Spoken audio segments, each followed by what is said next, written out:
mı? Toplamda negizinde nağdır işenini alıp şu demege işenip algamızda var. Tek pasport Amerika'nın nesi var. Rossiyada işlep baldadım çoğun doğru. Almata'da işlep bari çoğun tuşuluydu alsak hem buzağız deyip atkanım hem жүрегim orta uylu atamdan negizisi hem tükkan üylep sürdük vardı polnayımla vardı çeşit var. Bunda mine zakon iştegen emespin burun Türkçe zakonda mas çeşit Meriyan'ın mınavın tek pasportu mınavın emesi var voltuk buzağız degen жүрек ortadan. Şunu tora ses berse deyim da. Kaç yıl yaşaysınız? Bütkönne bir yıl ile bana hazır. Ben bütkönne buzu adat da şu meniyetim vardı 2 yıl olup kaldı şu 2 yıl. Нам пришло уведомление еще месяц назад о том, чтобы мы освободили наши квартиры, с чего начался вот этот весь процесс. Все беспокоятся, потому что 8 лет назад практически мы в 2016-2017 году, если не ошибаюсь, получили технический паспорт, дом был сдан в эксплуатацию. Это, получается, со стороны государства был ввод в эксплуатацию, нам выдали технический паспорт, нам оформили куплю-продажу через госрегистр, и после стольких лет нам говорят, вам нужно выселиться, как бы у вас незаконное построение. Они ссылаются на документ, на схему 1992 года.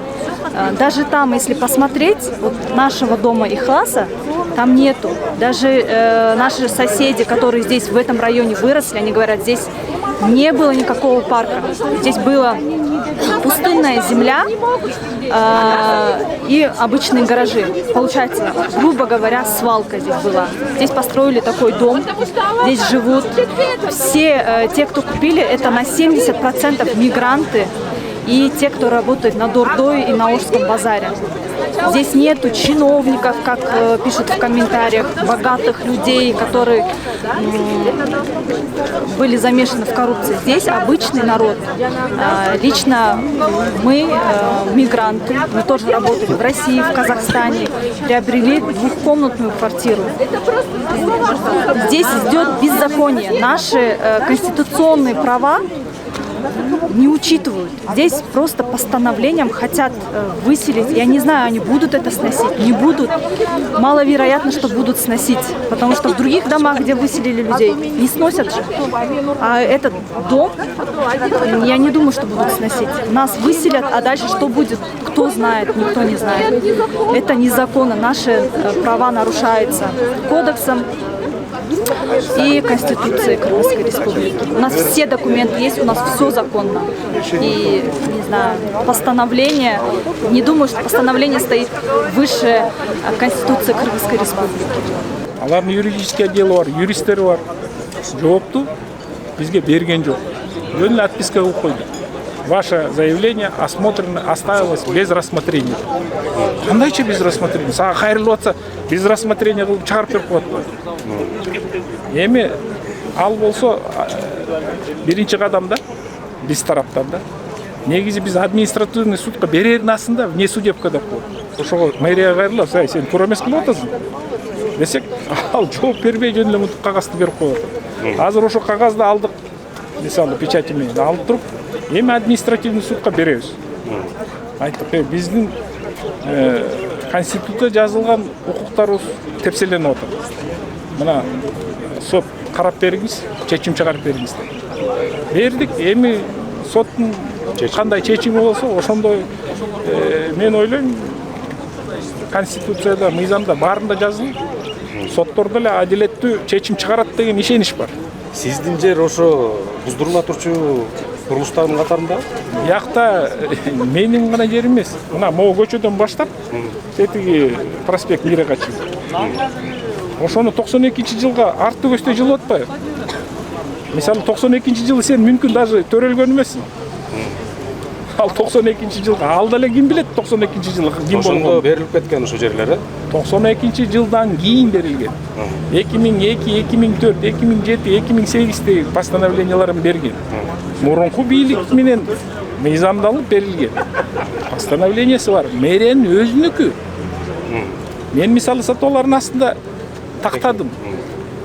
Могу жерде курса болобу деп туруп госрегистрден карасам ограничение жок. Ага ишенбей барып туруп ДЖСтен сурадым. Кайсы жылдары ошо? Бул бир 5 жылдай болуп калды го дейт. Сурасам. Ограничений нет на строительство. Сиз канчанчы кожоюнсуз ошо жерде? Мен 6-чы. Элестетиңиз, 6-чы. Сатып алганда да жөнөкөй кишиден сатып алгам. Мен мисалы өкмөттө бирде күн иштеген жок. Анан кийин жакта айтып атпайбы, элди бөлбөш керекпиз деп. Негизи элге мондай туура эмес маалымат таралып атат да. Биякта жалаң гана ушундайлар басып алган. Анан кийин мыйзамсыз басып алган деп. Мыйзамсыз бирде участок жок. Биякта баарында кызыл китептери бар. Эртеңки күнүчү элде мондай эме жаралат да. Ишенич жок да. Эртең мисалы мен дагы бир жерде үй курам десем 5 жолу ойлонуш керексиң да. Кыргызстанга курайм деп. Барып туруп башка эле мыйзамдуу мамлекетке сатып алайынчы мен. Анткени 5 жылдан кийин дагы бир мэр келет да, айтат: "Бул жериңер мыйзамсыз берилип калыптыр предыдущий мэр менен." Деп туруп сени кууп чыкса кандайсыңар? Буга чейин тактадым деп атпайсызбы жерди алып? Ошондо билгенсиз деп парктын жери экен же анда да жок. Аякта жазылган эмес парктын жери деп. Бизде ИПЗ бар. Колума документ алып келген. Бар айтып атат, жөн эле алган, анан мыйзамсыз алган. ИПЗде карта турат.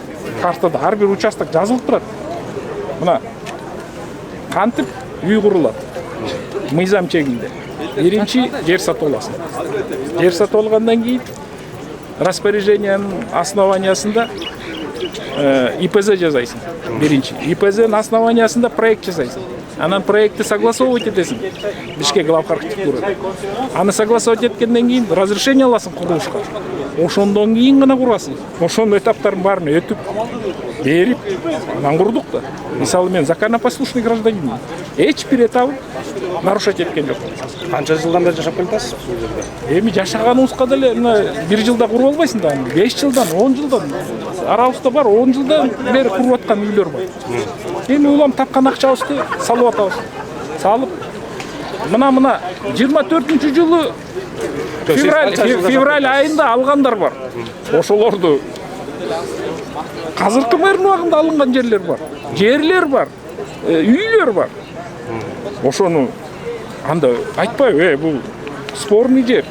Бияктан чекип албагым деп. Сиз 10 жылдан бери жашап келатасыз. Мен 10 жыл эмес. Буга чейин мындай маселе жаралган эмес? Жаралган эмес. Башынан быйыл эле жаралды. Мен башынан келгенде эле мындан башка дагы жерлерди көргөм. Каяктан мыйзамсыз же болбосо бирдекеси туура эмес болсо алган эмесмин, караган. Мен муну объявление менен келдим. Мисалы объявление менен келдим, сатып атасың, кана кел, документин текшерели деп текшертип келдим. Госрегистрден барып сурадым. Алсак болобу? Эч бир чекит жок. Жок. Ала бергиле. Ал мамлекеттик орган да, мэриянын органы да. Берип атат да руксат. Бергенден кийин анан кийин баланча жыл өткөндөн кийин менин постановлениямда 20 жылдан ашыптыр. Мен 6-чы хозяин болуп атпайм. Мисалы, мындан башка баратыр жериңиз жок да, мисалы. Эми башка жака барабызбы, башка жака барбайбызбы? Это бул экинчи маселе да. Биякта жашаган келгендердин арасында көп кабаттуу үйдө жашаган бир комнаталык батирде жашагандар бар. Өмүр бою иштеп ошол бир үйгө эптеп зорго жеткендер бар арасындачы.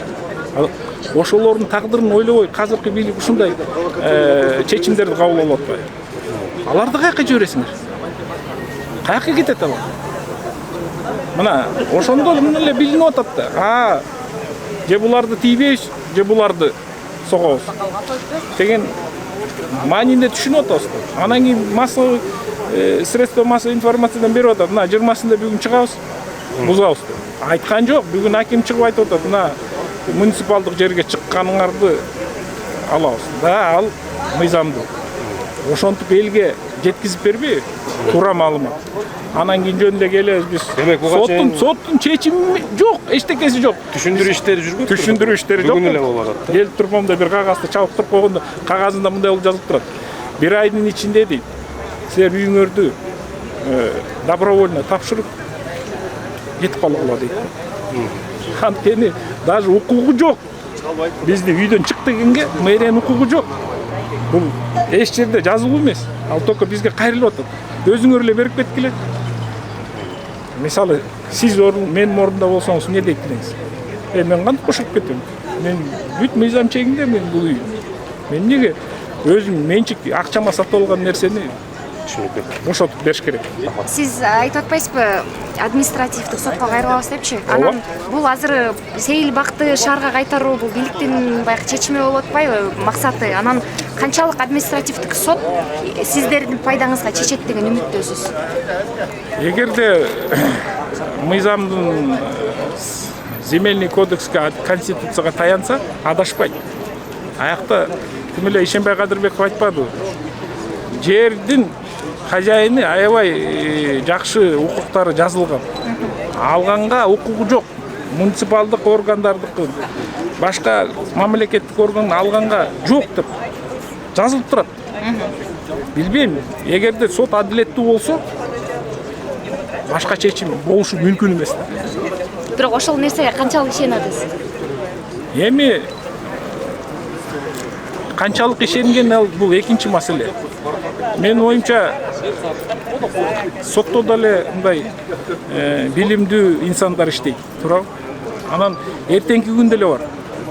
Бигин туура эмес чечим чыгарып койсо, алар да жоопкерчиликке тартылып калышы мүмкүн да кийинчи. Ошон үчүн эгерде мыйзам жолу менен жүрсө баары, эртең эч бир маселе жаралбайт да.